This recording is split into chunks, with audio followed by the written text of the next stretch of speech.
আসসালামু আলাইকুম। দেশ এবং বিদেশে যারা আমাদের লাইভটি দেখছেন সবাইকে স্বাগত। আমরা আজকে ফেনী রাজাপুরের 4 নং ওয়ার্ডে আছি। তো এইখানের অবস্থাটা দেখুন, আমরা একটু দেখাচ্ছি। এইখানে আমরা এখানে কিছু খবর পেয়েছি, কিছু ভাই ব্রাদার, কিছু প্রতিনিধি, আমাদের কিছু স্বেচ্ছাসেবী সংগঠনের কিছু ভাই ব্রাদাররা আমাদেরকে সংযুক্ত করছেন যে এখানে ভাই অবস্থা পরিণতি খুবই খারাপ। এখানে আমাদের খাবারের পরিমাণটা একটু কম, আমরা খাবার কম পাচ্ছি, খাবার খুবই কম পাচ্ছি।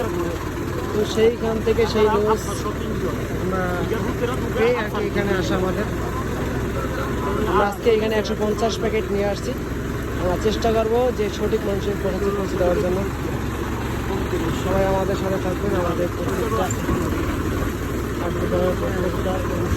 আমরা আপনাদের সাথে শেয়ার করবো। শুধু পানি আর পানি দেখতে পাচ্ছেন।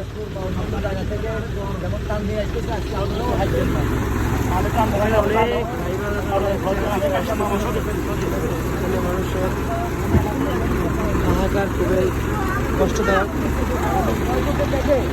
যাই হোক, আপনারা সবাইকে আহ্বান করছি, আপনারা যেখানে আছেন সঠিক জায়গায় সঠিক খবর নিয়ে সঠিক খবর করে তারপর খাবারটা বন্টন করবেন। কারো মাধ্যমে বন্টন করার দরকার নেই, আপনার হাতে হাতে একেবারে বাসায় বাসায় গিয়ে বন্টন করবেন। ধন্যবাদ সবাইকে। আমার সাথে